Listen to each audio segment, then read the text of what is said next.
हम्म,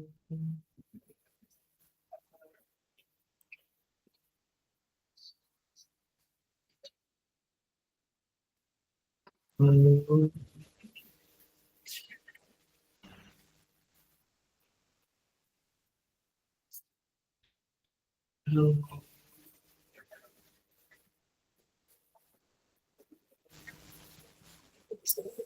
ओम सहनावतु सहनौ भुनक्तु सह वीर्यं करवावहै तेजस्विनावधीतमस्तु मा विद्विषावहै।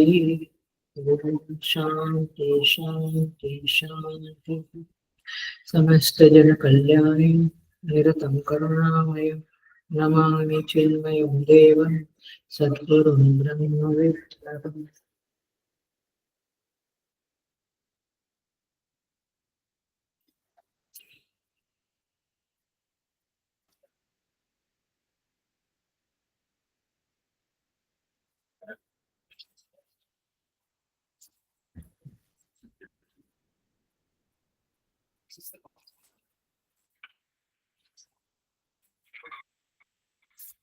So I welcome you all with great love and great respect in this Taittiriya Upanishad discourses.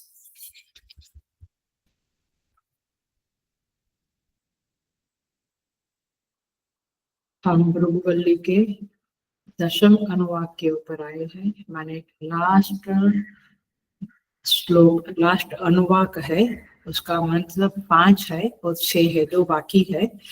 आज जितना हो गए करेंगे, बचा तो नेक्स्ट वीक में खत्म करेंगे। तो माने पूर्ण करेंगे उपनिषद।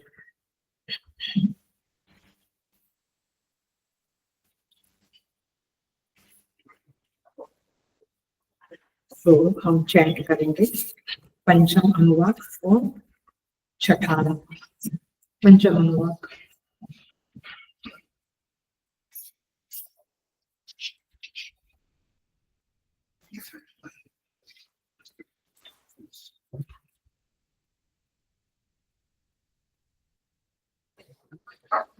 एवं तस्मात् लोकात् प्रेत्य एतम् अन्नमयम् आत्मानम् उपसंक्रम्य एतं प्राणमयम् आत्मानम् उपसंक्रम्य एतं मनोमयम् आत्मानम् उपसंक्रम्य एतं विज्ञानमयम् आत्मानम् उपसंक्रम्य एतम् आनन्दमयम् आत्मानम् उपसंक्रम्य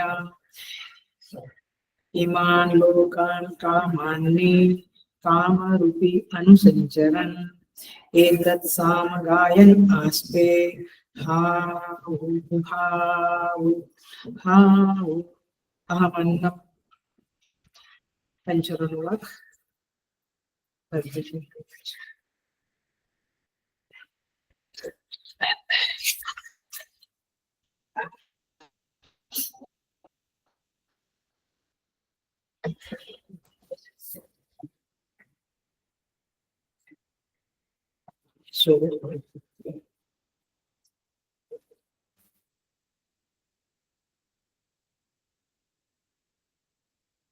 दशम अनुवाक में हमने पिछले क्लासेस में पूरा किया है। हम केवल एक रेफर करते हैं।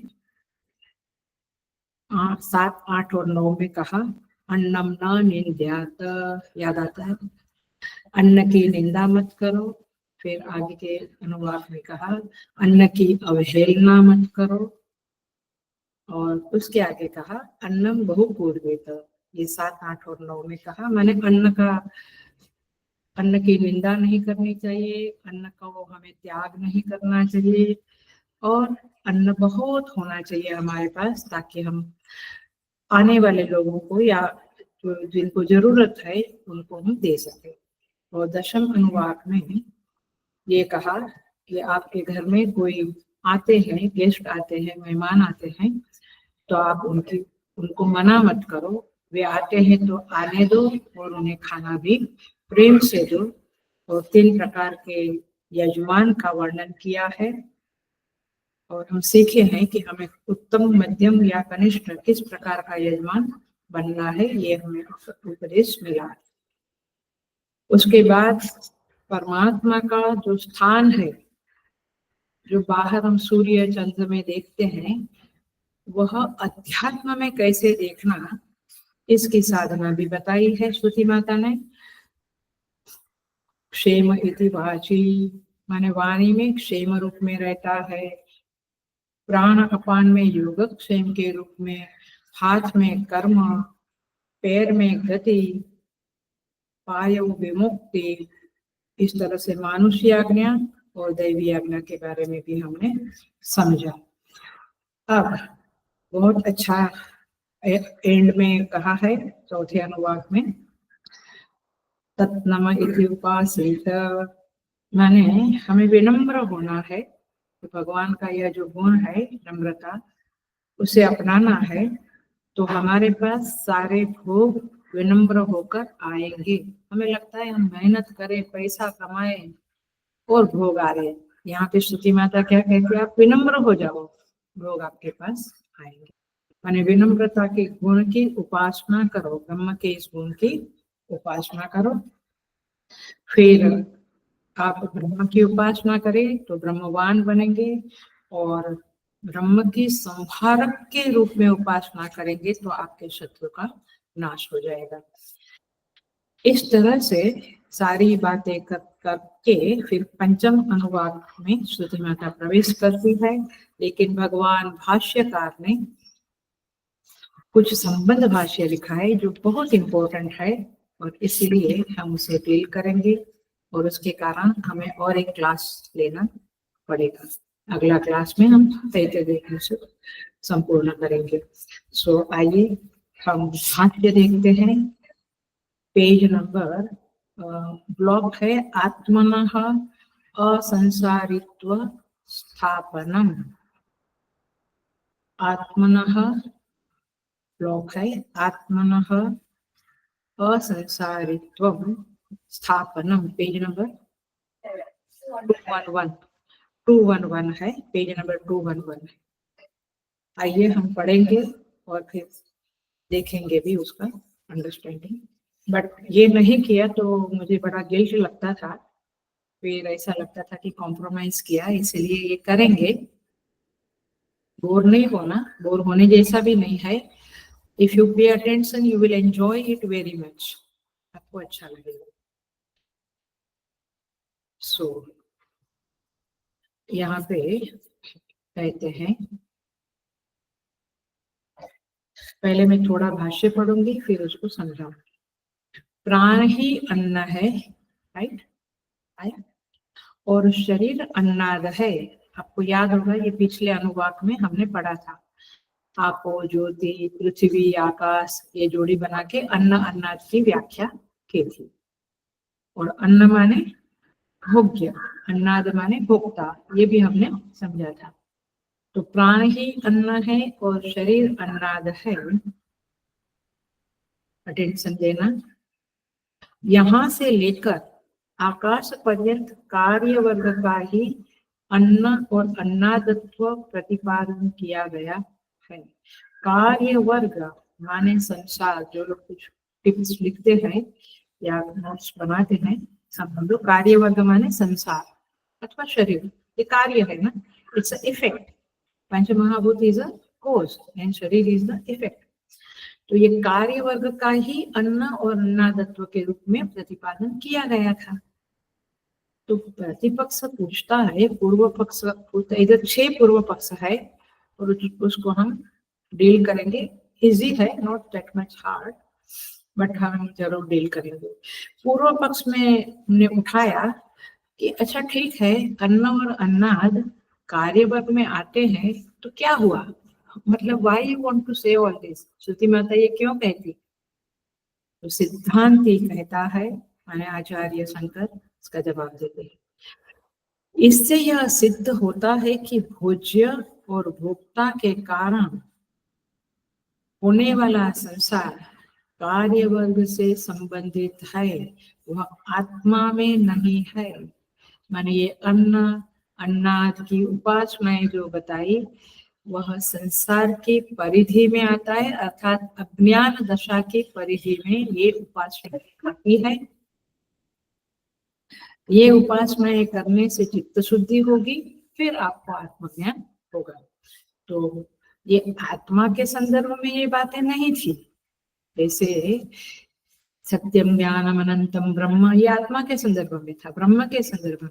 लेकिन अभी जो अनुवाद चले 7, 8, 9, 2, 3, 4 सारे भृगुवल्ली के अनुवाद, वो साधना के संदर्भ में था, उपासना के संदर्भ में था, भृगु और वरुण के बीच में। और क्या उपदेश दिया? तप करने का उपदेश किया एवरी टाइम। तो वरुण उपससार, तो भृगु हर बार जाते थे पिता के पास, ये साधना की, ये साधना की, लेकिन फाइनल कुछ हुआ नहीं। एवरी टाइम तप करो ऐसा पिता उपदेश आते थे, देते थे। तो ये भृगुवल्ली में अब ये जो बताते हैं, तो आत्मा में संबंधित नहीं है, आत्मा में भ्रांतिवश उसका उपचार किया जाता है। ये अंडरलाइन करने जैसा सेंटेंस। आत्मा में उसका भ्रांतिवश उपचार किया जाता है। माने आत्मा माने मैं माने हम जीव भी बोलते हैं, मैं माने आत्मा भी है। तो ये जो अन्न अन्नाद वाली बातें हैं, ये आत्मा में हम भ्रांतिवश गलतफहमी के कारण हम कहते हैं मैं कर्ता, मैं भोक्ता, मैं भोज्य, मैं श्रोता मनता। तो मैं वास्तव में जो अहम आत्मा है वो तो ये सब कुछ नहीं है, है ना? तो इसीलिए ये भ्रांतिवश है सब कुछ, ये समझाने के लिए ये सारी बातें की गई है।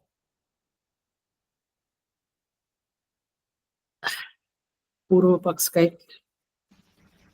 पक्ष कहता है आत्मा भी तो परमात्मा का कार्य है। माने वो कहते हैं जीव भी परमात्मा का कार्य है, बट है, लेकिन मूलतः जीव परमात्मा ही है ना? इसलिए उसे संसार की प्राप्ति होना उचित ही है। माने जीव परमात्मा का कार्य है, इसलिए वह संसारी है। सिद्धांती शंकराचार्य जी कहते हैं नहीं, वह जीव को संसार की प्राप्ति भ्रांति के कारण हुई है, इन रियलिटी नहीं हुई है। वास्तव में जीव संसारी नहीं है, वो गलतफहमी से डिल्यूजन के कारण अपने को सीमित मान लेता है, लेकिन वास्तव में तो वह मूलतः वह परमात्मा ही है। क्योंकि प्रवेश श्रुति असंसारी का ही प्रवेश प्रतिपादन करती है। ये लॉजिक है, ये हेतु है। किसके लिए हेतु है? कि जीव मूलतः संसारी नहीं है, ओरिजिनली वह संसारी नहीं है, वह परमात्मा ही है। और ये जो कहते हैं ना परमात्मा का अंश वगैरह, ये विशिष्ट अद्वैत वैसा भाष्यकार नहीं कहते। भाष्यकार कहते वो परमात्मा ही है। सो क्यों? क्योंकि श्रुति कहती है, तैत्तरीय की ही श्रुति कहती है, तत्सृष्ट्वा तदेवानु प्राविशत। उस परमात्मा ने सृष्टि की और फिर वह संसार में प्रविष्ट हो गया। उसे रचकर वह पीछे से उसी में प्रविष्ट हो गया। तो इस स्तुति द्वारा क्या बताया? कि वह एक ही है जिसने सृष्टि रची और फिर वह सृष्टि में प्रविष्ट हुआ, शरीर रचा और शरीर में प्रविष्ट हुआ। तो रचने वाला भी वह और जीव भी वह। सो इस स्तुति द्वारा आकाश आदि के कारण रूप असंसारी परमात्मा का ही कार्यों में अनुप्रवेश सुना गया है।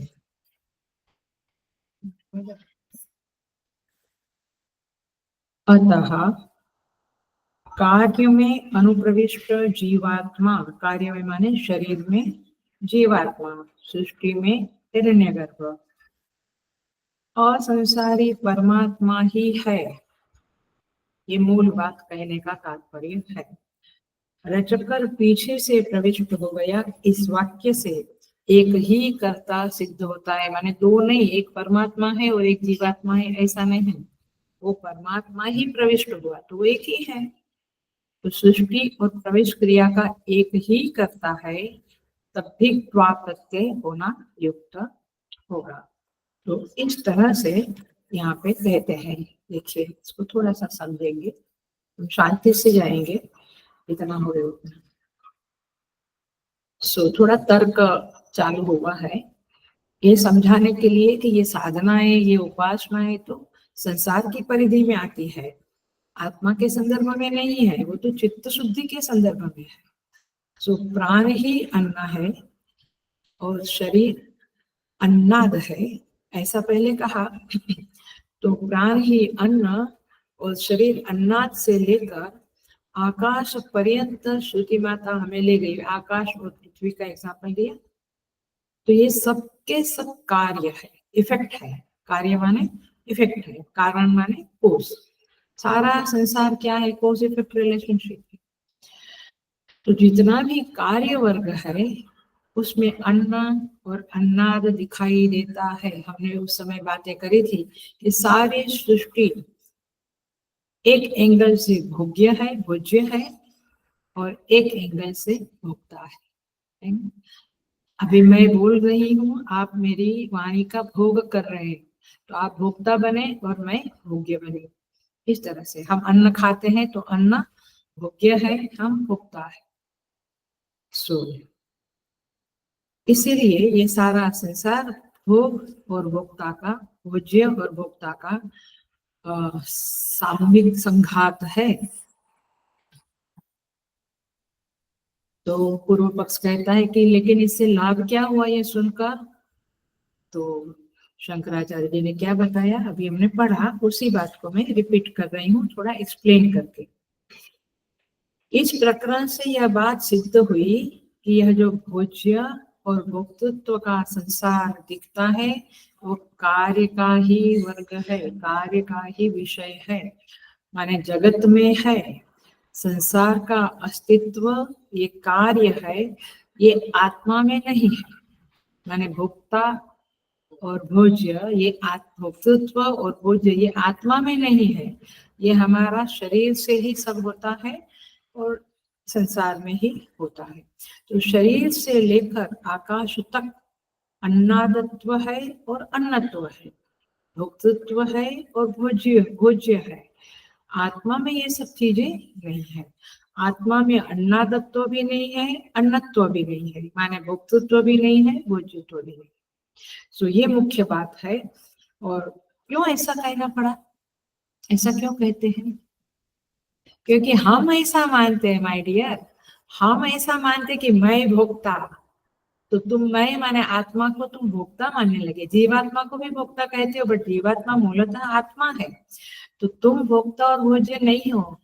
इसलिए ये संसार में ये खेल चल रहा है, तुम उसके साक्षी बन जाओ। दैट इज द संदेश, इनडायरेक्ट संदेश ये है। और ये बात भाष्यकार का भाष्य पढ़े बिना हमें नहीं समझती थी, है ना। इसलिए हम थोड़ा कष्ट करके भी एक क्लैरिटी प्राप्त करेंगे कि ये पूरी भृगुवल्ली का संदेश क्या है। ये अन्नम न निंद्यात्, ये सारी बातें हैं, बट मूल क्या है? तो मूल यही है कि आत्मा असंसारी है, अर्थात आत्मा भोक्ता भी नहीं है, भोज्य भी नहीं। ये इसीलिए कहना पड़ रहा है क्योंकि हम अपने को भोक्ता मानते हैं, और कभी कभी हम कहते हैं ही इज यूजिंग मी, मतलब क्या आप भोग्य बन गए। किसी ने हमारा उपयोग किया तो हम कहते मैं तो, हमारा क्या हुआ, हम भोग्य बने, वो भोक्ता बन गया। ही एंजॉयज अस। सो इसीलिए लोग चूंकि ऐसा मानते हैं, इसलिए ये सब कहना पड़ा, ऐसा भाष्यकार कहते हैं। केवल हम जड़ता का ही भोग नहीं करते हैं, माने केवल टेबल कुर्सी लैपटॉप उसका भोग नहीं, हम इंसान का भी यूज कर लेता है। इसीलिए भ्रांति काल में ये सब होता है, और इसीलिए ये अन्नत्व और अन्नादत्व भ्रांति काल में भाषित होने वाली चीज है। आप उसे समझ लेंगे तो इस प्रकरण का पूरी भृगुवल्ली का आशय आपको क्लियर हो जाएगा, इंटेंशन क्लियर होगा कि हमारे अंदर, मेरे अंदर जो मैं है, जो आत्मा है, उसमें अन्न और अन्नादत्व नहीं, अन्नत्व और अन्नादत्व नहीं। ये सब कार्य जगत का विषय है और ऐसी प्रतिज्ञा करके भाष्यकार अब कहते हैं, माने श्रुति माता का जो उद्घोष है, जो बात श्रुति माता कहना चाहती है, वो भाष्यकार क्लियर करते हैं। श्रीमद् भगवद गीता भी इसी बात को कहती है, 3रे अध्याय में ही कहती है। ऑफलाइन क्लास नहीं है, नहीं तो मैं पूछती थी कौन सा श्लोक, थोड़ा हिंट दे दे के मैं आपके पास से ही आंसर निकलवाती थी, पर चलो अभी हमें बता देते हैं।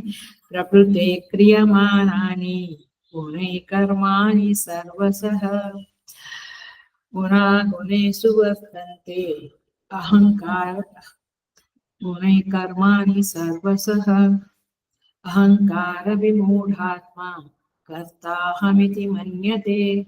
अहंकार विमूढ़ात्मा कहता है मैं कर्ता, मैं भोक्ता। हम मानते हैं भोक्ता शब्द नहीं बहुत समझता, तो कर्ता तो मान समझता ही है, आई एम द डूअर। श्रुति गीता माता की श्रुति कहती है गुणा गुणेषु वर्तन्ते, आगे के श्लोक में, इति मत्वा न सज्जते। जो विद्वान लोग हैं वो जानते हैं कि ये गुण गुणों से वर्तन कर रहे हैं, माने ये पंचमहाभूत ही संसार के पंचमहाभूत से डील कर रहा है। You are nothing, you have nothing to do with this. तुम तो केवल दृष्टा हो, केवल साक्षी हो।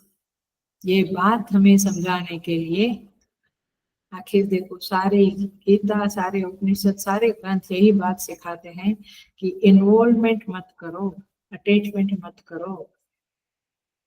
तो ये स्तुति का सत्य घोष है जो हमारी अनुभूति से विरुद्ध लगता है, लेकिन ये तो सत्य ही है। और इसीलिए ये जो शंका आती है इसको भाष्यकार कम ये करते हैं, निवारण करते हैं। तो जब हम अपने आप को भोक्ता मानते हैं, कर्ता मानते हैं, I am the doer, I am the enjoyer, जब कर्ता भोक्ता मानते हैं तो ध्यान से हम खोज करेंगे, मेडिटेशन से, माने श्रवण मनन निधिध्यासन से हम खोज करेंगे तो भोक्ता नहीं मिलेगा, साक्षी मिलेगा। एंड तक जाओ तो फिर वह साक्षी के रूप में वह परमात्मा, वह आत्मा प्रतीत होगा। प्रतीत होगा माने महसूस होगा, रियलाइज होगा। सो इस तरह से साक्षी जो है वह, जैसे मुझे रसगुल्ला मिला, गुलाब जामुन मिला, उपलब्ध हुआ, ऐसे साक्षी उपलब्ध नहीं होता है। ये वाक्य बहुत गहरा है और आपको लगता है मैं समझ गया, तो भी फिर से समझने की कोशिश करना। ये उपलब्धा के रूप में साक्षी उपलब्ध नहीं होता है, वो है अहम ब्रह्म अस्मि, उस तरह से होता है। अहम ब्रह्मास्मि में कुछ उपलब्ध हुआ नहीं, मैंने रियलाइज किया कि आई एम ब्रह्म, मैं आत्मा हूँ, अहम आत्मा अस्मि। सो इस तरह से यहाँ पे कोई वृत्ति उपलब्ध नहीं करती या उपलब्धा करके उपलब्ध नहीं होता, ऐसा यहाँ पे कहा गया। आगे बढ़ते हैं। हमने 2 किया, हम तीसरे पूर्व पक्ष में प्रवेश करते हैं। आप देखो, आपको लिखना है तो लिख लेना। पहला पूर्व पक्ष हो गया, सेकंड पूर्व पक्ष। तीसरा में क्या कहते हैं? पूर्व पक्ष तो पूर्व पक्ष है, मानो समझता है ना, जब हम किसी के साथ आर्ग्यूमेंट शुरू करते हैं तो वो झुकता नहीं है, एक के बाद एक। हमने उसको काटा तो फिर से कुछ और उठाया, देखो मजेदार है। यदि वो संवाद है तो अच्छा है, बट वाद है तो नॉट गुड, विवाद है तो नॉट गुड। संवाद करें। तीसरा है प्रवेश कर लेने पर उसे दूसरे भाव की प्राप्ति हो जाती है, ऐसा माने तो, माने जब वो आत्मा ने प्रवेश किया परमात्मा ने शरीर में तो कुछ और बन गया, माने भावांतर, माने विक्रिया, कुछ परिवर्तन आया, जैसे दूध दही बन गया, ऐसे वो शरीर में प्रवेश किया तो कुछ और बन गया क्या?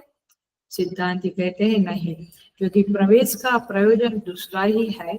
ऐसा कहकर हम इसका पहले ही निराकरण कर चुके हैं। ब्रह्मानंद वल्ली के अनुवाद 6 का भाष्य देख लेना। यदि कहो कि अनेन जीवेन आत्मना इत्यादि विशेष श्रुति होने के कारण उसका धर्मांतर रूप से ही प्रवेश होता है, माने वो बदल जाता है, अंदर आके सीमित हो गया, ऐसा कुछ नहीं है। ऐसा कहना ठीक नहीं, क्योंकि तत्वमसि वह तू है, ऐसा श्रुति माता ने स्वयं कहा है, और इसीलिए उसकी तद्रुपता का वर्णन किया गया है श्रुति द्वारा कि वह परमात्मा ही जीवात्मा है। ईश जीवयो माने ईश जीवयो वेशत भिदा, माने ईश्वर और जीव का वेश से भिन्न है। वेश माने ईश्वर सर्वज्ञानी है या अल्पज्ञानी, ऊपर का जो उपाधि है, वेश है, वो भिदा है, एकत्व में कोई फर्क नहीं है।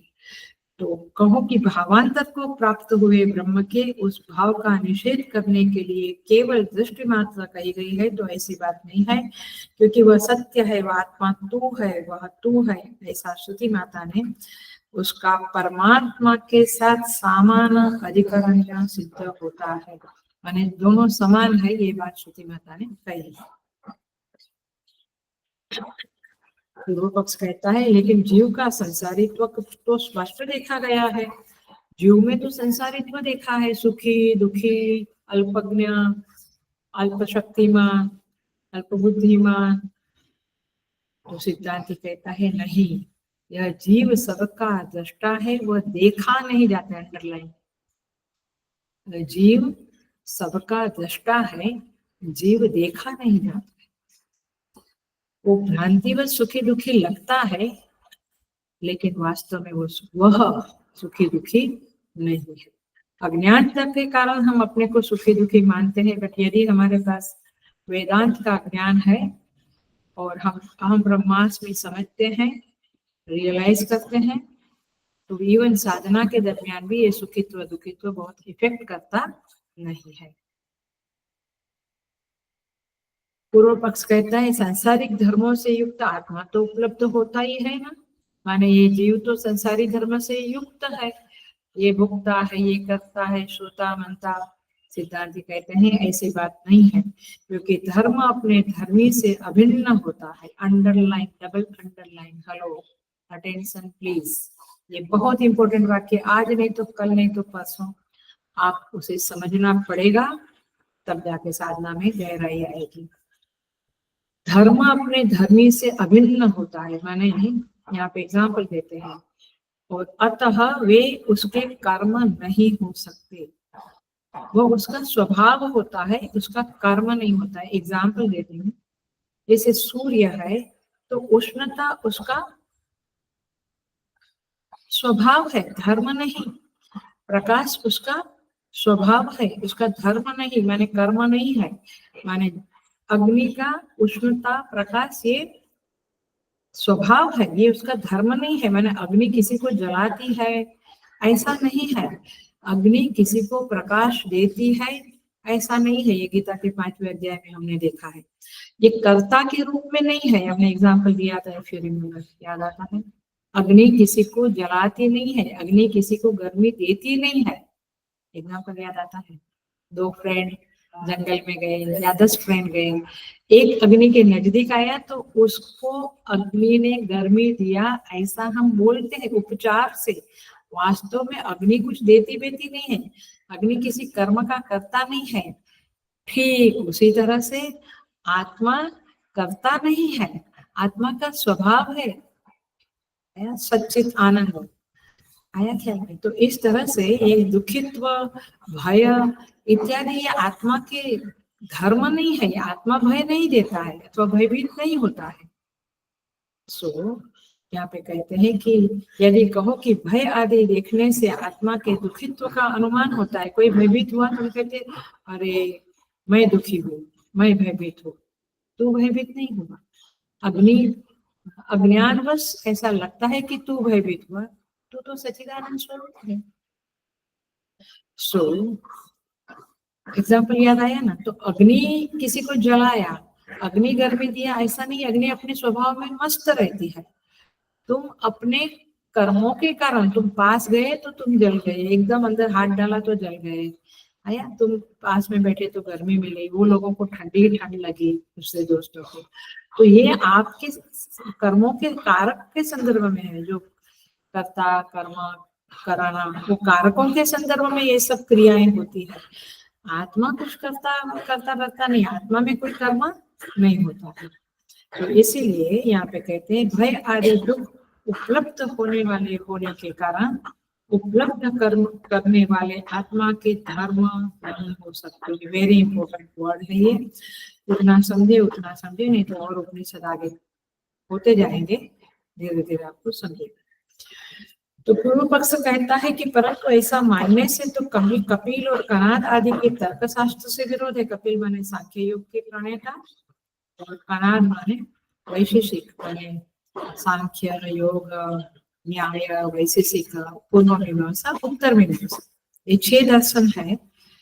6 दर्शन में केवल उत्तर मीमांसा जो शंकर वेदांत है वही आत्मा को अकर्ता वगैरह के रूप में मानता है, बाकी के लोग कोई कोई उसको कर्ता भोक्ता भी मानते हैं। तो यहाँ पे कहते हैं कि ये लोग तो ये बात नहीं मानते हैं, ऐसा पूर्व पक्ष उठाता है। माने कनाद ऋषि, सांख्य के कपिल ऋषि, ये तो ऐसा नहीं मानते, वे तो आत्मा में कर्म पुरुष में कर्तृत्व मानते हैं।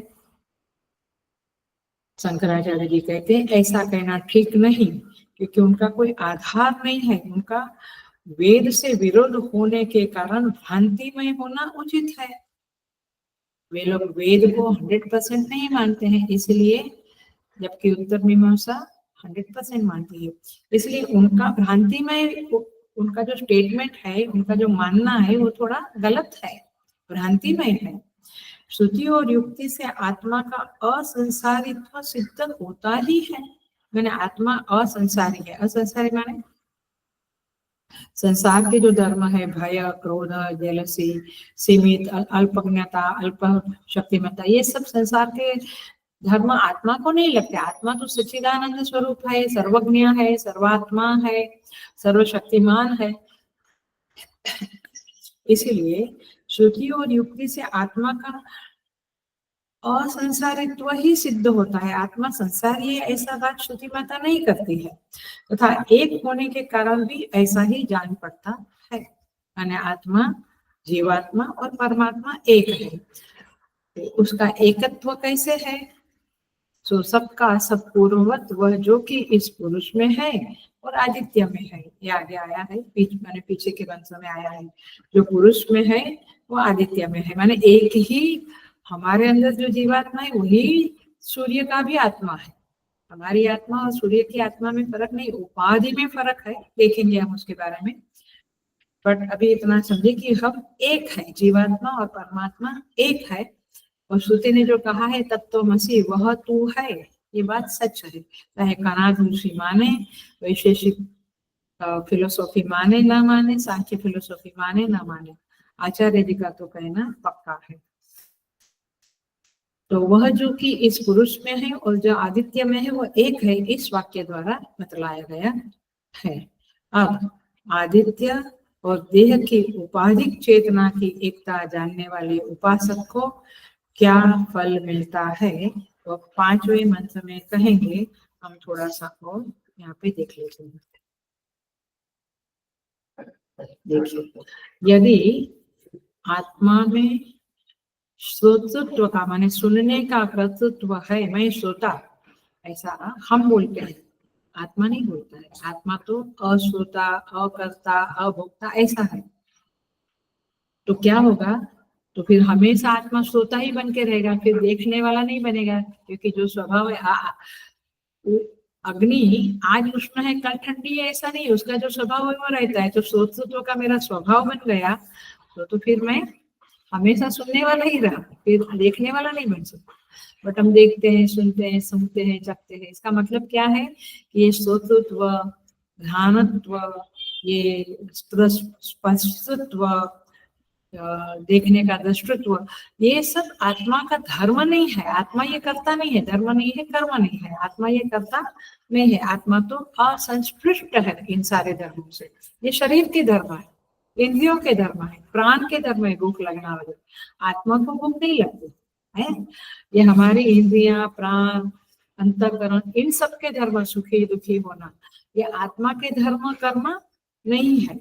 और ये बात यहाँ पे कही गई है भाष्यकार के द्वारा कि हे साधक, तुम पिछले अनुवाकों को देखकर ये सब अन्ना, अन्नाद, ऐसा सब जो शब्द है, तो तुम ये नहीं सोचना कि तुम भोक्ता हो, तुम भोग्य हो। ये तो संसार के धर्म है, माने शरीर के धर्म है, अंतःकरण, मन, बुद्धि, फिर प्राण, इनके धर्म है। तो तुम इसलिए ये बात की स्पष्टता रखना कि तुम इन धर्मों से अपरामृष्ट हो, तुम उनसे छुए नहीं जाते हो। इसलिए मानना होगा कि श्रोतृत्व नाम का धर्म और अहम नामक धर्मी अलग अलग है।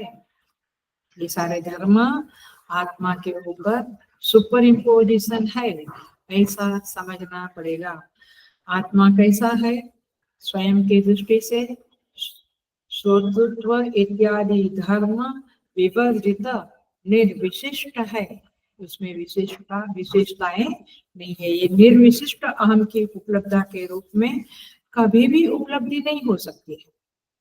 माने आत्मा की उपलब्धि, मुझे कुछ मिला, जैसे मुझे पानी मिला, मुझे गुलाब मिला, ऐसे मिलने वाली चीज नहीं है, वो तो वो है। You have to realize that I am. So इस तरह से यह प्रश्न था कि आत्मा तो सब धर्म विशिष्ट है, तो भाष्यकार कहते हैं नो। बहुत सॉलिड वाक्य है। आपका पेज क्या आएगा आप देख लेना। यहाँ पे कहते हैं न धर्माणाम धर्मिणः अव्यतिरेकात् कर्मत्व अनुपपत्तेः।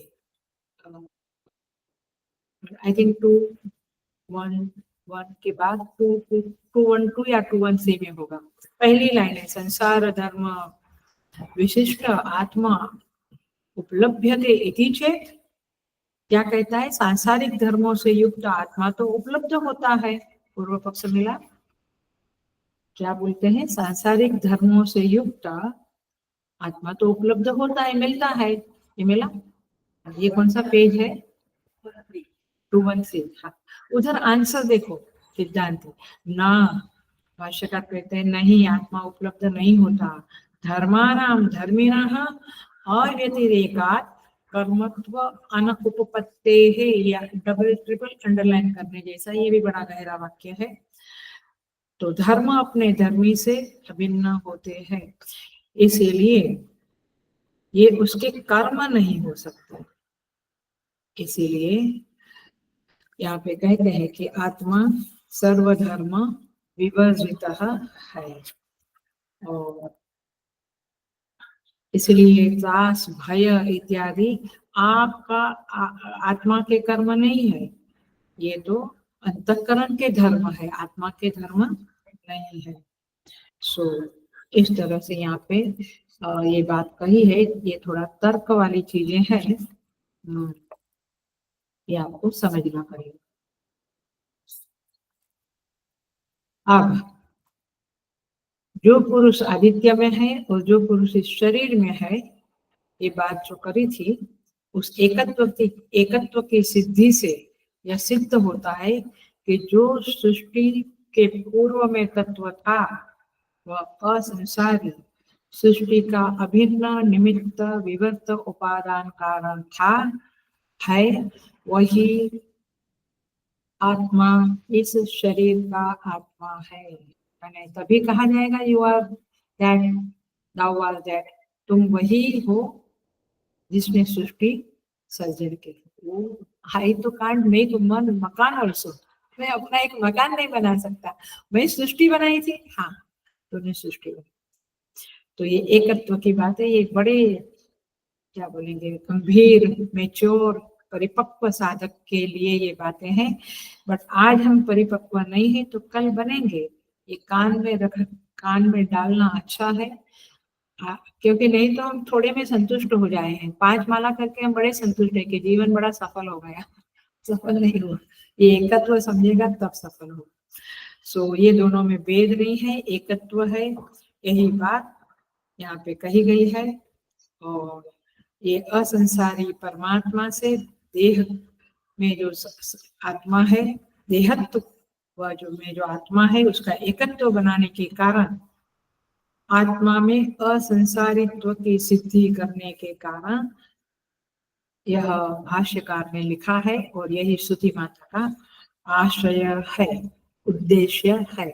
समझ में आ रहा है? थोड़ा बहुत समझ में आया, जितना आया उतना आया, बाकी का धीरे धीरे परमेश्वर ही समझाएंगे। ये बात बहुत स्पष्ट है कि उसकी कृपा के बिना नहीं समझ सकते, कितना मत्था पच्ची कर ले, उसकी कृपा होती तो चीजें समझ में आ जाती है। अब आते हैं 5वें मंत्र में। तो इस तरह से संबंध भाष्य पूरा होता है। अब हम 5वां मंत्र देखेंगे।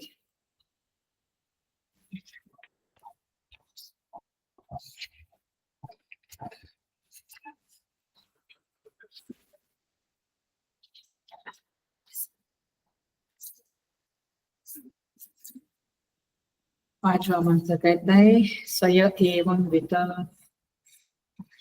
अस्मात् लोकात् प्रेत्य। अब सय एवं वित के आगे का वाक्य है सह, यह, माने चतुर्थ अनुवाक का लास्ट वाक्य है। अयम पुरुष से यह च असौ आदित्य स एक, ये मुख्य वाक्य है। माने पूरी ब्रह्मानंद वल्ली का उपसंहार होने जा रहा है। ब्रह्मानंद वल्ली, भृगुवल्ली, शिक्षावल्ली सबका उपसंहार होने जा रहा है।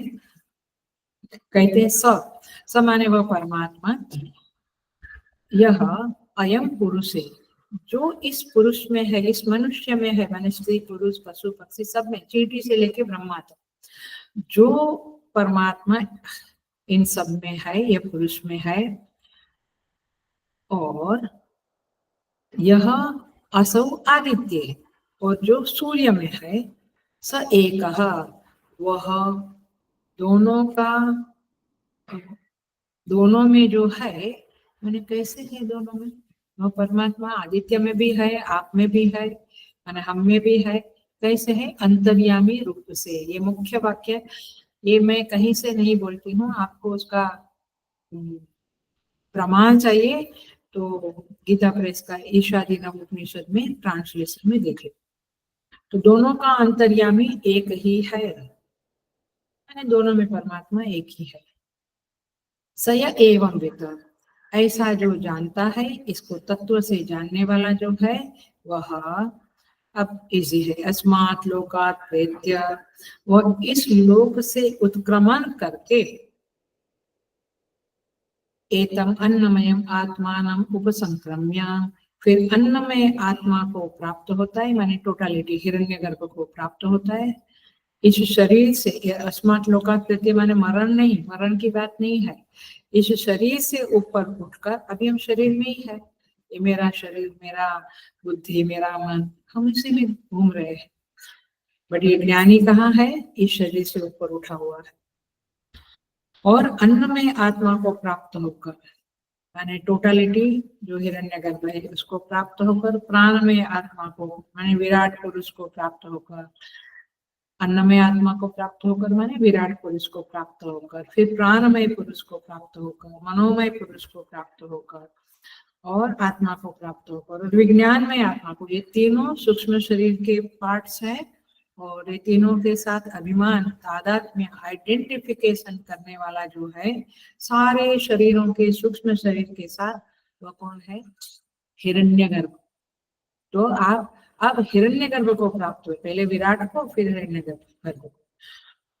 सो विज्ञानमयम आत्मानं संक्रम्य आनंदमयम आत्मानं संक्रम्य, फिर कारण शरीर ईश्वर, आप ईश्वर बन गए, यानी ईश्वरत्व को आपने प्राप्त किया। फिर क्या होता है? एतम आनंदमयम आत्मानं संक्रम्य इमान लोकान कामान्नी कामरूपी अनुसंचरण, आप कामान्नी माने इच्छा अनुसार भोगने वाले।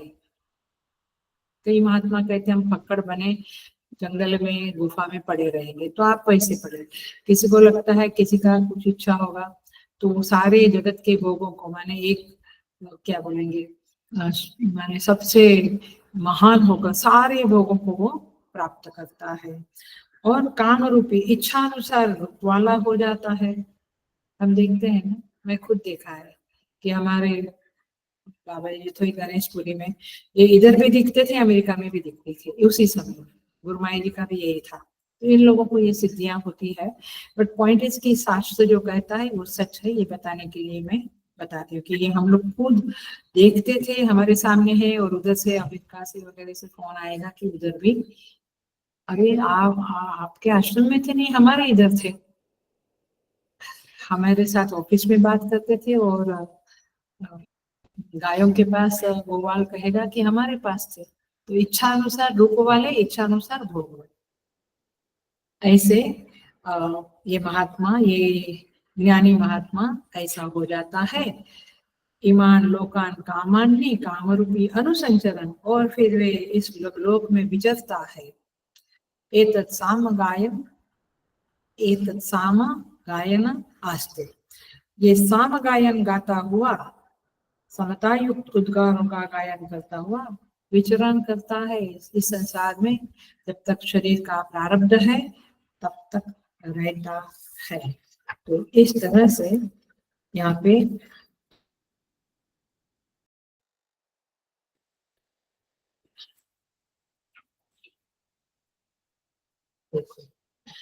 अन्नमय आदि के क्या बोलते हैं ब्लॉक है। सो स्मृते सर्वान कामान इति मीमांस्यते, 214 में आता है ये ब्लॉक। देखिए, सो स्मृते सर्वान कामान इति मीमांस्यते, माने जो ब्रह्मानंद वल्ली में कहा था ना, सत्यम ज्ञानम अनंतम ब्रह्म यो वेद निहितम गुहायां परमे व्योमन सो स्मृते सर्वान कामान सह ब्रह्मणा विपश्चितेति, ऐसा कहा था ना। तो सर्वान कामान अश्नुते, सारे भोगों को भोगता, ये बात कह दी थी। लेकिन बाद में आगे कुछ बात उसके बारे में नहीं कही। सारी ब्रह्मानंद वल्ली सत्यम ज्ञानम अनंतम यो वेद निहितम के ऊपर ही चले। तो ये वाक्य का विस्तार नहीं हुआ था, तो इसीलिए अब देखिए यहाँ पे कहते हैं सत्यम ज्ञानम अनंतम ब्रह्म, इस ऋचा के अर्थ की इसकी विवरण होता ब्रह्मानंद वल्ली के द्वारा विस्तार पूर्वक व्याख्या कर दी गई। सत्यम ज्ञानम की तो कर डाली, किंतु उसके फल का निरूपण करने वाले वह सर्वज्ञ ब्रह्म रूप से एक साथ संपूर्ण भोगों को प्राप्त करता है। श्रुते सर्वान कामान, इस वचन के अर्थ का विस्तार पूर्वक वर्णन नहीं किया गया, बराबर क्या है, वो बात नहीं कही गई थी। इसीलिए अब इस मंत्र में ये फल श्रुति बता रहे हैं, उसका थोड़ा विस्तार करते हैं। ये भोग क्या थे, यानी सारे भोगों को वो भोगता है। भोग क्या है, उनका किन विषयों से संबंध है और किस प्रकार वो उन्हें ब्रह्म रूप से एक साथ प्राप्त कर लेता है, यह सब बतलाना है। अतः अब इसी का विचार आरंभ किया जाता है, ऐसा भाष्यकार हमें समझाते, नहीं तो हमें नहीं समझता। इसीलिए कहती हूँ भाष्य रखो आगे जो भी। अब देखो क्या कहते हैं,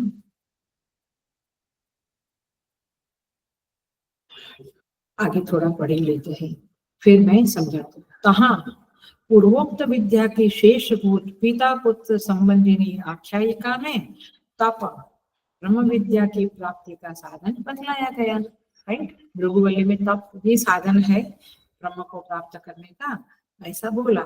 तथा आकाश पर्यंत प्राणादि कार्य वर्ग का अन्न और अन्नाद रूप से ये सारा संसार जो कार्य है वो क्या है, अन्न और अन्नाद का संघात है और कुछ नहीं है। यहाँ सारी चीजें भोग्य है और भोगता है। तो कार्य वर्ग का अन्न और अन्नाद रूप से विनियोग एवं ब्रह्म संबंधी उपासनाओं का प्रतिपादन किया गया है। माने ये भृगुवल्ली में सारी उपासनाएं बताई गई, तप बताया गया और उपासनाएं बताई गई। इस प्रकार आकाश आदि कार्य भेद से संबंधित एवं प्रत्येक के लिए नियत अनेक साधनाओं से सिद्ध होने वाले जो संपूर्ण भोग है वे भी दिखला दिए गए हैं। बहुत सारी बातें करी है, हमने 1 से 9 अनुवाद में देखा है। परंतु यदि आत्मा का एकत्व स्वीकार किया जाए, अब ये व्यक्ति ने, ये साधक ने, ये ज्ञानी ने आत्मा का एकत्व देख लिया, माने आदित्य में जो आत्मा है और मुझ में है वो एक है, ऐसा देख लिया, तब तो काम और कामित्व का होना असंभव होगा, क्योंकि संपूर्ण भेद जात आत्मा स्वरूप ही है। इसको अंडरलाइन करो। सारा का सारा ये संसार जो दिखता है, पेड़ पौधे, पहाड़, समुद्र, नदियां, मकान, इंसान, पशु पक्षी, सब कुछ जो दिखता है भेद जात, माने ये सब, ये क्या है? आत्म स्वरूप ही है। आया जैसे इस रज्जु के ऊपर सर्प दिखा, पानी का रेला दिखा, डंडा दिखा, फ्लावर की माला दिखी, सब कुछ क्या है? सर्प जात, सर्प के सर्प ही उसकी आत्मा है। ऐसे ये सब कुछ दिखता है संसार में, उसकी आत्मा क्या है? माने वो कैसे, उनका अस्तित्व किस किस कारण है? तो आत्मा के कारण है। तो ये सब आत्मा से जुड़े हुए हैं।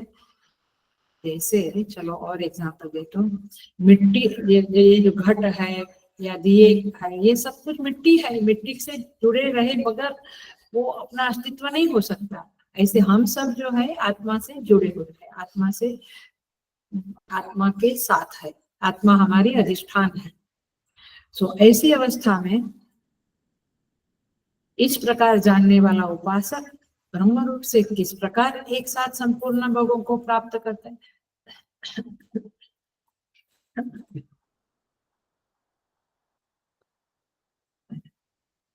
मैंने कैसे वो एक व्यक्ति सारे जगत के भोगों को प्राप्त करता है, हमें समझ में नहीं आता। सोचते सर्वान कामान सह ब्रह्मणा विपश्चितेति, ये विद्वान ब्रह्म के साथ सारे भोगों को कैसे प्राप्त करता है, सो बतलाया जाता है। देखो, डबल ट्रिपल अंडरलाइन करो, उसका सर्वात्मा भाव संभव होने के कारण ऐसा हो सकता है। ये अंडरलाइन करने के समान क्या? और नीचे टिप्पणी देखो, तात्पर्य यह है, टिप्पणी है नीचे अंडरलाइन, ये पेज में है ना, हाँ वो देखो। तात्पर्य यह है, मैंने स्टार किया है ना, वो स्टार नीचे है। जो ब्रह्म की अभेद, ये बहुत इंपॉर्टेंट है, इसको पूरा एक लाइन मार के इंपॉर्टेंट है करके लिख लो।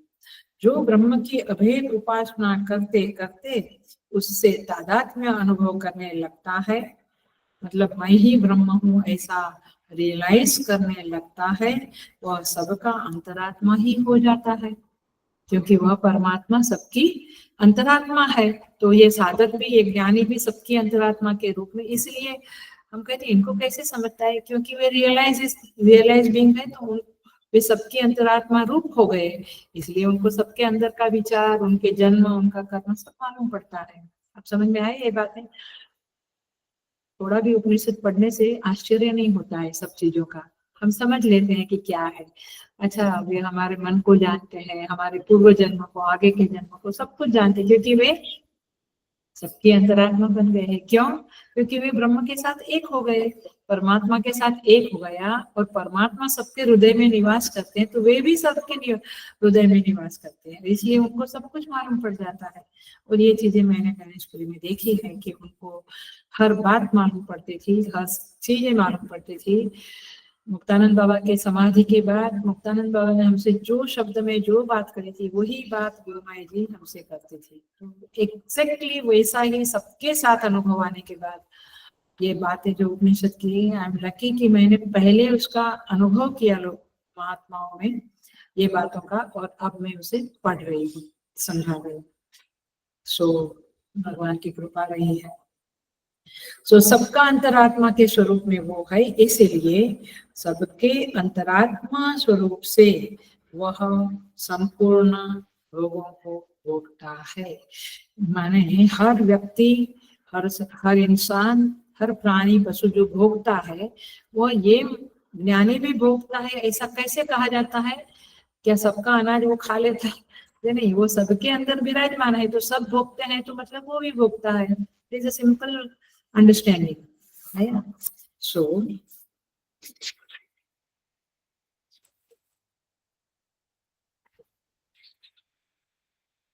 मुझे लगता है मैं पूरा पढ़ ही लूँ, फिर ही हम थोड़ा समझेंगे, नहीं तो बच गया तो अगले क्लास में थोड़ा समझ के फिर छठा मंत्र पूरा करके अगले क्लास में 110% उपनिषद पूरा होगा।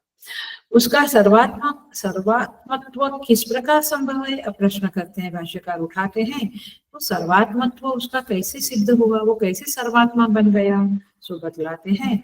पुरुष और आदित्य में स्थित आत्मा के एकत्व ज्ञान से, आदित्य में जो है और मुझ में जो है वो एक है, ये एकत्व के ज्ञान से उनके उत्कर्ष और अपकर्ष का निराकरण करके, ये दोनों वाक्य क्या बोलेंगे, सोने जैसे है, डायमंड जैसे है, क्या बोलेंगे, माने एकत्व का ज्ञान करना और उनके उत्कर्ष और अपकर्ष का निराकरण करके, मैं समझाऊंगी ये बातें अभी इतना, ये दोनों बातों अंडरलाइन करने जैसी है।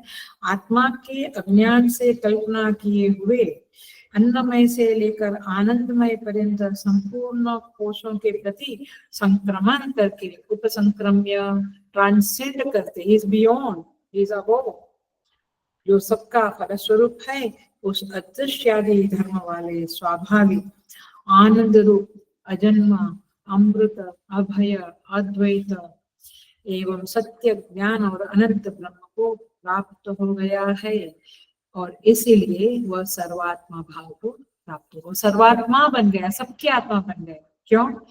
उसने उस अजर अमर सत्य ज्ञान अनंतम ब्रह्म को पा लिया, रियलाइज कर लिया। इन भू आदि लोकों में संचार करता हुआ भू भुव स्व, सारे, जैसे नारद जी का एग्जाम्पल है भागवत जी में, सारे लोकों में संचार करते हैं, वे घूमते हैं। इस प्रकार इन व्यवधान युक्त पदों से इस वाक्य का संबंध है। किस प्रकार संचार करता हुआ, वे कैसे घूमते हैं सारे लोक में, कामान्नी, ये पहला फलश्रुति है। कामान्नी माने जिसको इच्छा से अन्न प्राप्त हो जाए उसे कामान्नी कहते हैं, माने उसको जब चाहे तब, उसने चाहा वो वस्तु प्राप्त हो गई, चाहा वो वस्तु प्राप्त हो गई। इसीलिए तस्मात् आत्मज्ञान ही अश्रेयत, मुंडक उपनिषद कहती है, इसीलिए आत्मज्ञानी लोगों के चरणों में जाकर उनकी सेवा करनी चाहिए, प्रणाम करना चाहिए, और उनके पास जब हम अपनी डिमांड रखते हैं, अपनी मांग, अपनी कामना रखते हैं, तो वो पूरी होती है। क्यों? क्योंकि वे जो चाहे वो मिल जाता है, उन्होंने हमारी इच्छा, हमारी कामना उनके हृदय में यदि हमने इंजेक्ट कर दी तो वो काम हो जाता है। यदि हमारी श्रद्धा नहीं, भक्ति नहीं, तो फिर उनके अंदर आएगा नहीं। देखो, कोई व्यक्ति हमसे थोड़ा भी कपट करके, थोड़ा भी ऐसा भेदभाव करके बात करते हैं, तो हमें समझ जाता है कि ये हमारे प्रति इसका कोई रिस्पेक्ट नहीं है, लेकिन ये ऐसे ही कुछ मांगने, तो ऐसे नहीं मिलता है। श्रद्धा भक्ति तो होना पड़ता है, तब जाके, इसीलिए होना पड़ता है क्योंकि तब जाके हमारी इच्छा उनके हृदय में बैठ जाएगी, है ना। कभी कभी तो गुरुजन है, महात्मा है, तो आप उनकी सेवा भक्ति करते हैं, तो आप बोले बिना ही वे आपके लिए भला चाह लेते हैं और आपका आशीर्वाद हो जाता है। ये हम देखते हैं, हमारे हिंदू कल्चर में तो ये बहुत कुछ देखा जाता है। तो इसीलिए ये इसकी क्या बोलेंगे, टेक्निक है, ये इसके पीछे की समझ है कि ऐसे ही सब लोग जाएंगे और सबकी कामना पूरी होगी, नहीं। जो भक्ति सेवा करते हैं, जिनकी श्रद्धा है, उनका काम होता है। तो कामान्य, जिसकी इच्छा से अन्न प्राप्त हो जाए, अन्न माने सारी चीजें, उसे कामान्य कहते हैं। और जिसे इच्छा से इष्ट रूपों की प्राप्ति हो जाए, मैंने अभी कहा कि इधर भी दिखते हैं, उधर भी दिखते हैं, तो इष्ट रूपों की प्राप्ति हो जाए, ऐसा काम रूपी होकर, ये सारे संतों के, आप गजानन महाराज का पोथी पढ़ो, आप सनातन स्वामी समर्थ की पोथी पढ़ो, आप जहां भी देखेंगे ये सब चीजें सामान्य है उन लोगों के लिए। तो अर्थात सर्वात्म भाव से इन लोगों को अपने आत्म रूप से अनुभव करता हुआ क्या करता है, वह इस साम का गान करता रहता है। समरूप होने के कारण ब्रह्म ही साम है। साम का गान करता है माने ब्रह्म की बातें करता है, परमात्मा की बातें करता है, परमात्मा का गान करता है। मैंने हम जो उपनिषद पढ़ाते हैं तो ये भी परमात्मा का ज्ञान, परमात्मा का गान ही है, यानी singing the glory of Brahman, singing the glory of परमात्मा। और इसीलिए गुरुदेव ने स्वयं तो प्रवचन किए और हम लोगों को भी प्रवचन करने के लिए आदेश दिया। ऐसे ही हम भी जो स्टडी क्लास में आते हैं अथवा प्रवचन सुनने को आते हैं, उन सबको कहते हैं कि आप शेयर करो।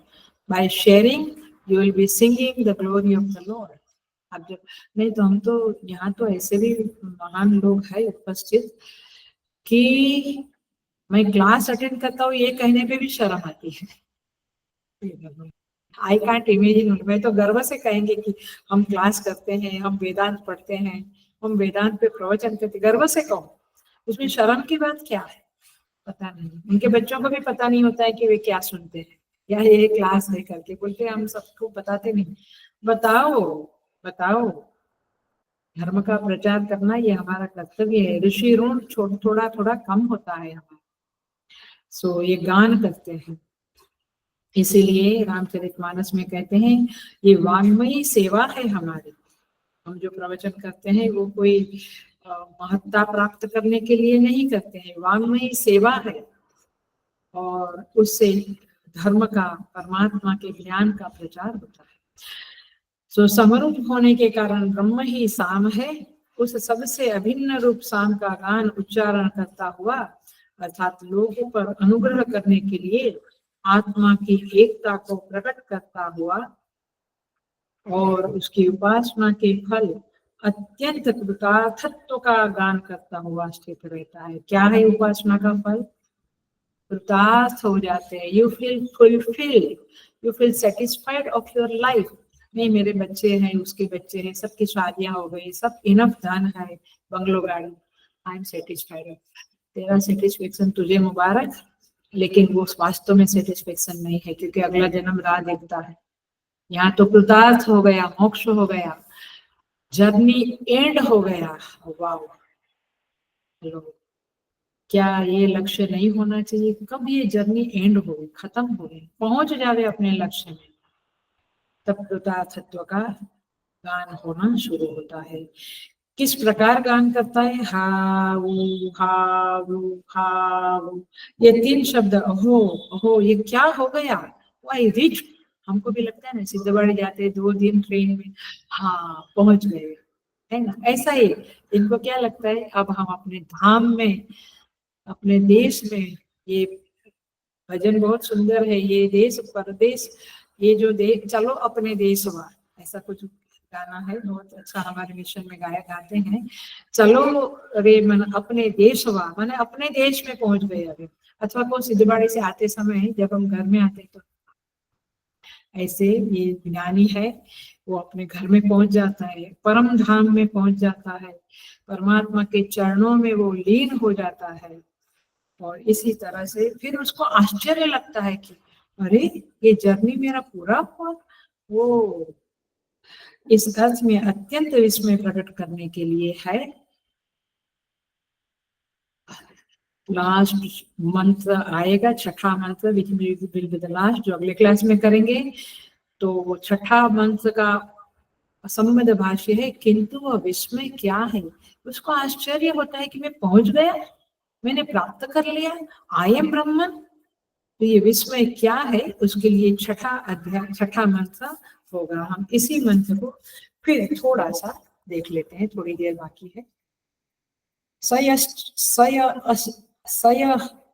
यह अयम पुरुषे यह च असौ आदित्य स एकः, जो पुरुष में अहम अहम करके स्फुरित होता है। हमारे अंदर होता है ना, आई मैं ये करूंगा, मैं, तो ये मैं करके जो स्फुरित होता है वह आदित्य, वह हमारी आत्मा है। आदित्य की भी वह आत्मा है, सूर्य में भी वही आत्मा है, बट मैंने दोनों में उपाधि अलग है। हेलो, लिसन केयरफुली, थोड़ी देर बची है, मैं 5 मिनट शायद ज्यादा लूं, बट थोड़ा कर लेते हैं। दोनों में उपाधि एक है, दोनों में उपहित एक है, उपाधि अलग। हमारी उपाधि इतनी है, सूर्य की उपाधि बहुत बड़ी है। साइंस में उनका मेजरमेंट देते हैं कितना बड़ा है। तो दोनों उपाधियों में उत्कर्ष अपकर्ष हो सकता है, लेकिन उपहित दोनों एक है। ये वाक्य बड़ा इंपॉर्टेंट वाक्य है जो मैंने बोला अभी, दोनों का उपहित एक है, उपाधि अलग अलग है। उपाधि में छोटा बड़ा हो सकता है, उत्कर्ष अपकर्ष हो सकता है, माने कहीं कुछ बड़प्पन है, कहीं कुछ कमी है, लेकिन उपहित में कुछ नहीं। उपहित आत्मा एक है, वो उसमें संसारित्व भी नहीं है और धर्मत्व भी नहीं है। उपाधि का जो उत्कर्ष अपकर्ष है वो उपहित में प्रभाव भी नहीं डालता है। इसलिए श्रुति ने जो कहा है कि जो तुम में है, जो पुरुष में है, वो आदित्य में है, वो कौन? वहित माने आत्मा, उपाधि नहीं। क्लासिक एग्जाम्पल देकर उसे इसे बता देती हूँ ताकि आपको क्लैरिटी आ जाए। फिर पूरा भाष्य आपको अभी वापस पढ़ेंगे तो और क्लियर आएगा। देखो, तरंग है, सिंपल एग्जाम्पल, समुद्र में जल है, तरंग है। तरंग में क्या है? अनंत, अनेकता है, टकराव है, उत्कर्ष अपकर्ष है, कोई बड़ा कोई छोटा, कोई जल्दी मर गया माने खत्म हो गया, कोई कुछ और टिका। जल में उसका आरोप करना ठीक है क्या? माने तरंग मर गई तो जल मर गया? जल जैसा है वैसा है, तो समझ में आया? सूर्य में जो आत्मा है, मुझ में जो आत्मा है, वो एक है। उपाधियां में हम तो उपाधि के धर्मों को उपहित में ठोक देते हैं, और इसलिए मैं काना, मैं काला, मैं बुद्धिमान, मैं मूर्ख, ये सब हम आत्मा में ठोकते हैं, वो तो बराबर नहीं है। जल का आरोप, जल में उसका तरंग का आरोप करना ठीक नहीं है। उपहित पर हमारी नजर जाए तो ये जो मैं संसारी हूँ, मैं छोटा, मैं बड़ा, मैं सुखी दुखी, ये भ्रांति हमारी निकल जाएगी। कहाँ? जब आत्मा में, वो उपहित जो मुझ में और सूर्य में, माने मुझ में और सब में, सारे लोगों के अंदर सेम आत्मा है, सेम अंतर्यामी है, एक ही अंतर्यामी। ये बात पकड़ ली तो उपाधि के धर्मों में बहुत हमारी भ्रांति नहीं रहेगी, भ्रांति मिटेगी, और उपाधि के धर्म में बहुत तकलीफ नहीं देंगे। तो समस्त माने इसके लिए क्या करना है? श्रवण ही एक साधना है। ये जब उपनिषद का, गीता का श्रवण करेंगे तब ये बातें आपको मालूम पड़ेगा, और ये उपाधि के धर्मों को आरोपित, आत्मा पे आरोपित करने की जो हमारी साधना है, गलत साधना है, गलत अभ्यास है, वो मिट जाएगा। तो समस्त शास्त्रों की विवक्षा क्या है? सारे शास्त्र क्या कहना चाहते हैं? कि जीवों को, जीव ही ब्रह्म है, जीव ही ब्रह्म है, ये बात कहना चाहते। जीवों को ब्रह्मात्मा बताने में शास्त्र की विवेक्षा है। तो ये प्रमा जब तक न निर्मित हुए तब तक श्रवण, मनन, निधिध्यासन चालू रखना चाहिए।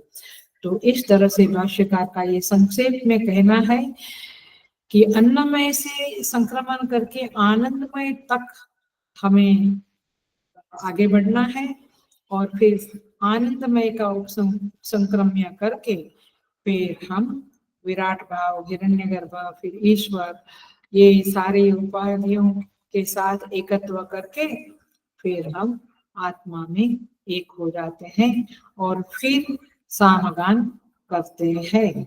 देखिए, माने भगवान का ग्लोरी गाते गाते गाते, ब्रह्म का ग्लोरी गाते गाते हम ब्रह्म ही हो जाते हैं। और इसीलिए सोश्नुते सर्वान कामान सह ब्रह्मणा विपश्चितेति, इस फलश्रुति का विस्तार यहाँ पे किया है। माने ये फलश्रुति क्या है? और सबकी सारे भोग प्राप्त करता है, माने सारे भोग प्राप्त करता है, माने वो सबके अंतरात्मा रूप में बन जाता है। और in that way, from that angle, सोश्नुते सर्वान कामान की व्याख्या हो सकती है। और उसके लिए क्या करना है? रघुवल्ली में उसका विस्तार किया श्रुति माता ने, और फिर तप की बात करी, और फिर तप माने क्या? मनश्चेन्द्रियाणाम एकाग्रम तप, मन को और इंद्रियों को एकाग्र करना। एकाग्र करना माने एक लक्ष्य की ओर डाइवर्ट करना। हमारा मन और इंद्रिया हजार लक्ष्य की तरफ डाइवर्ट होता है, एक लक्ष्य की ओर डाइवर्ट करना। तो फिर क्या होता है? सर्वान कामान सह ब्रह्मणा विपश्चितेति, तो भाष्यकार कहते हैं अपने भाष्य में, देख लेना, ये च सर्वे कामा प्रतिनियता अनेक साधन साध्याः, मतलब कि एक एक कामना के लिए एक एक साधन करते रहते हैं, बट यहाँ तो सारी कामनाएं उसकी पूरी हो जाती है। एक ही साधन से सारा कुछ काम नहीं होता है, लेकिन यहाँ पे क्या है, एक साथ सारी कामनाएं पूरी हो जाती, क्योंकि वो सर्वानुरूप बन गया, वो सबका अंतर्यामी बन गया। और इसीलिए उपाधि का उत्कर्ष या अपकर्ष जो है वो कोई मायने नहीं रखता है। जब आत्मा में एकत्व देख लेते हैं हम, सबका अंतर्यामी रूप से सबके आत्म रूप से जब वह एस्टैब्लिश हो जाता है, रियलाइजेशन कर लेता है, तब उपाधि में रोग आया, रामकृष्ण परमहंस को भी बीमारी आई, रमन महर्षि को भी आया कैंसर। उपाधि का कोई मायने नहीं रखता है, then they are not bothered about उपाधि। तो एकत्व की स्थिति में उपाधि का अपवाद हो जाता है। इसका मतलब क्या हुआ? इसका मतलब ये हुआ, अब उस ज्ञानी में भोज्यत्व और भोक्तृत्व की सिद्धि नहीं होती है। अब वो अपने को भोक्ता और भोग्य नहीं मानता है, वो संसार से परे हो गया है।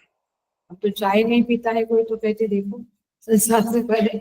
हम समझे, उपनिषदों को समझना बहुत जरूरी है। गलत फहमियों में जीना तो मुझे लगता है उससे ज्यादा बड़ा दुख कुछ नहीं है। अज्ञान बहुत बड़ा दुखद चीज है। सो कहने का तात्पर्य है, अब वो एकत्व में स्थित है तो सबकी आत्मा मैं हूँ, मैं देश की भी आत्मा हूँ, काल की भी आत्मा हूँ, हिरण्यगर्भ की भी आत्मा मैं ही हूँ। ऐसी अनुभूति उसको हो जाती है। और इसीलिए ईशावास्य उपनिषद की यह श्रुति जो हमने पहला शुरू किया था कोरोना पीरियड में और ऑनलाइन में, यस्मिन् सर्वाणि भूतानि आत्मा एव अभूत विजानतः, ईशा की श्रुति कहती है, तत्र क मोह क शोक एकत्वम अनुपश्यतु। जब सर्वाणि भूतानि आत्मा एव अभूत, सारे भूत की आत्मा उधर नहीं मिलेगा, ईशावास्य उपनिषद है, बट इसके साथ जाता है इसलिए मैंने उसको उद्घोष किया, उच्चारण किया। ईशावास्य की श्रुति कहती है कि सारे भूत की आत्मा उसकी आत्मा बन जाती है, मतलब कि वही सारे भूत की आत्मा के रूप में अपने को अनुभव करता है। फिर का मोह का शोक, फिर उसके जीवन में क्या मोह रहेगा, क्या शोक रहेगा? मोह तो यही है कि मैं अलग हूँ, आप अलग है। भेद दृष्टि ही मोह है, अभेद दृष्टि निर्मोह है, माने मोह नहीं है, ज्ञान है। तत्र को मोह का शोक एकत्वम अनुपश्यत। और इसीलिए सर्वात्मत्व, ये श्रुति में आया कि वह सर्वात्मत्व को उपपत्ते है, वह सर्वात्मा बन जाता है, अर्थात अपने को सर्वात्मा के रूप में प्राप्त हो जाता है। और इन दैट सेंस समस्त कामना की पूर्ति उस ब्रह्मज्ञानी की हो जाती है, क्योंकि समस्त आनंद की प्राप्ति, वो अब आनंद सच्चिदानंद बन गया, तो सारा आनंद जगत में है, वो आनंद उसने अनुभव कर लिया। तो देखो इसको 1-2 मिनट लेती हूँ, बट पूरा कर लेते हैं।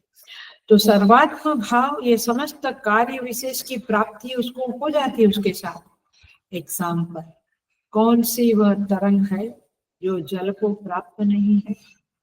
सारी तरंगे जल को प्राप्त है।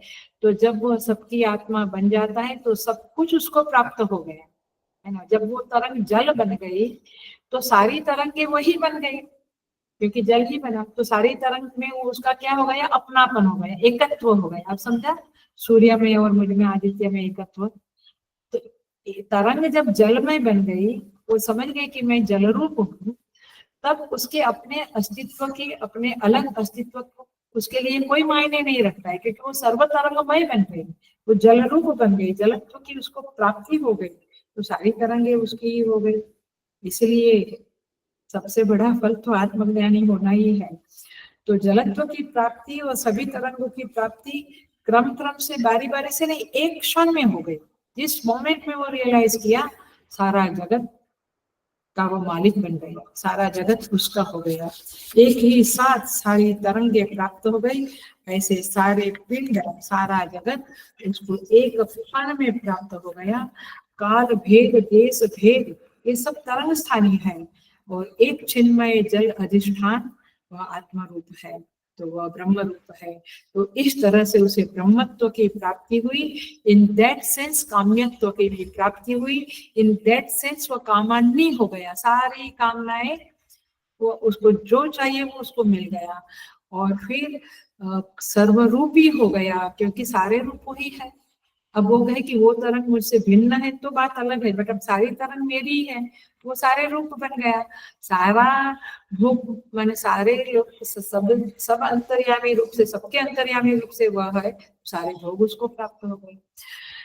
तो यहाँ पे एक बात कह के पूरा करती हूँ, उपाधि के साथ आप सर्वात्मा नहीं हो सकते। तरंग तरंग रहते हुए, तरंग रहते हुए सारी तरंगों को प्राप्त नहीं करेगी, वो जल रूप हो गई तब सारी तरंगों को प्राप्त किया। ऐसे ब्रह्म रूप हो गया तब सारा जगत, सारे जगत की सर्व चीजें उसको प्राप्त हो गई। और उपाधि का विस्तार करने की जरूरत नहीं है। स्वामी सुबोधानंद का इतना एम्फेसिस था इस बात पे, हम लोगों को पर्सनल में समझाया था। उपाधि का विस्तार माने आप विस्तार करने से आपको लगता है 4 गाड़ी का 8 गाड़ी हुआ, संसारियों को बताते रहते थे, हमको भी बताते रहते थे। तो उपाधि का विस्तार नहीं, लेकिन उपाधि का अपोहन करना, माने उपाधि का उत्कर्ष अपकर्ष ये देखने में जिंदगी चली जाती है। वो बड़ा बन गया, हम छोटे बन गए, हम बड़े बन गए, वो छोटा रह गया। उपाधि का उत्कर्ष अपकर्ष का अपहरण कर डालो, माने खत्म कर डालो उसको। उधर से दृष्टि हटाकर उपहित पे दृष्टि रखी, साक्षी पे दृष्टि रखी, तो फिर आप ब्रह्मत्व को प्राप्त कर सकते हैं। तो इस तरह से ये ब्रह्म ज्ञानी को ये फल मिलता है। और जो अंतिम पैराग्राफ है, ब्रह्मविद सामगान अभिप्राय का, ये ब्लॉक है एक, ये ब्लॉक मिला, ब्रह्मविद सामगान अभिप्राय, पेज नंबर 217 पे है। ये हमने पढ़ लिया है। अगले क्लास में थोड़ा इसका वर्णन करके फिर हम छठे मंत्र में प्रवेश कर जाएंगे। और भगवान की कृपा से ये प्रे कि हमारा उपनिषद उस तरह से संपूर्णता को प्राप्त करें। हरि ओम। पूर्णमदः पूर्णमिदं पूर्णात् पूर्णमुदच्यते पूर्णस्य पूर्णमादाय पूर्णमेवावशिष्यते। ओम शांति शांति शांति। हरि ओम। श्री गुरुभ्यो नमः। हरि